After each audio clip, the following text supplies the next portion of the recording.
really want to give a shout out to the students from Rutgers. Now, it's true it is an extra credit assignment, and they're supposed to replicate the voice of one of the people we've been reading, you know, like Richard Wright or somebody like that. But you're here. You're here for good reasons, and I'm just proud of you. And actually, Arthur, the young man who just spoke recently, formerly incarcerated, he is a student at Rutgers Newark. God bless him. Yeah, I'm just so, to say I'm proud of him is stupid. He should be proud of himself, but he's wonderful, and there's so many wonderful students like him at Rutgers. In any case, I'm going to talk briefly about sort of three things, and I have to pull out some paper for the first one because I was actually originally thinking I was going to be speaking at the other section.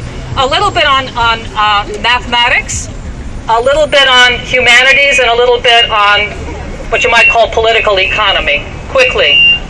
The mathematics simply has to do with the fact that we can't forget that there are a lot of women who are incarcerated, okay? Now, the vast majority is men, but there are lots of women who are incarcerated. Mr. Harris was talking about the number of people in this country versus the world who are incarcerated, and apparently a third of all the women in the world who are in prison in the United States of America. Doesn't that make you proud? Doesn't that just warm your heart? In addition, what women go through in prison in this country, which I'm sure is pretty much true everywhere, is monstrous. 1 in 10 female inmate in a federal prison is sexually abused. 1 in 4 in a private prison is sexually abused. Okay? Just put those numbers together. Put that into your imagination. And then think, too, that of all the young men, or not so young men who are incarcerated, they have mothers, they have sisters, they have girlfriends and wives. So that the rate of racist incarceration, because that's what it is, in this country is absolutely abysmal, okay? And a vast disproportion of the women who are in prison in this country are black, Hispanic, or Native American. And I have all my figures here, but I don't feel like pulling them all out. Believe me, I've got it all, okay? So there's that. Another quick point about arithmetic is that if we take into account all the people in this country who are in prison or in the military and call them unemployed, it would change the stats on unemployment in this country, so let's not fool ourselves about that, okay? The second point I wanted to make is humanities. Hey, I teach English, right? And one of the things that happens to us psychologically and ideologically with this incarceration stuff is that those who are not inside are supposed to think that those who are inside are other, that they're different, that we don't need to extend them a sense of common humanity, right? This othering of the inmate, of the incarcerated person, is just foul, okay? And that's why, you know, maybe there are limitations to it. But I love slogans like, I am Michael Brown, because of course they tried to criminalize him in order to justify what happened in terms of his racist murder, okay?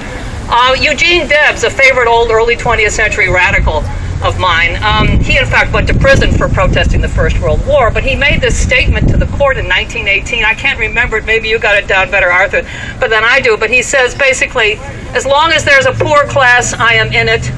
As long as there is a criminal class, I am of it.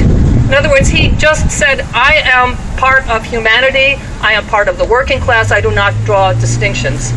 And I just think that we have to think in those terms too, okay? Right. That we are all human. There are no divisions like that among us.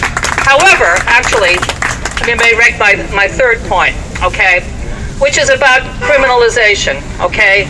The poor, disproportionately of darker skin, are criminalized. But I just have the question, who are the real criminals in this country, okay? Who are the real criminals? Now you can sort of say, well, yeah, it's the white-collar criminals who get away with things that other people don't. But you know, hey, look, here's where I'm an unreconstructed 60s radical. The worst criminals in this country do it all legally, right? If you own a McDonald's and you pay somebody, $9 an hour, and you're making $30 an hour profit from their labor, you're stealing from them, okay? The whole process of working for somebody under capitalism is a process of theft, all right? So if we start thinking in those terms, then what counts as criminal and what doesn't really becomes kind of crazy, all right?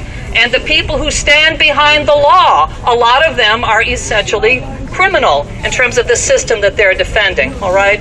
So there's a lot of deep stuff to think about. There's mathematics, there's economics, there's political economy, and then there's the humanism, the humanities, which has to be at the core of our sense as human beings of how we want a different kind of world to be and how we want people to interact and connect with one another in a different kind of world. And that's all I have to say. All right.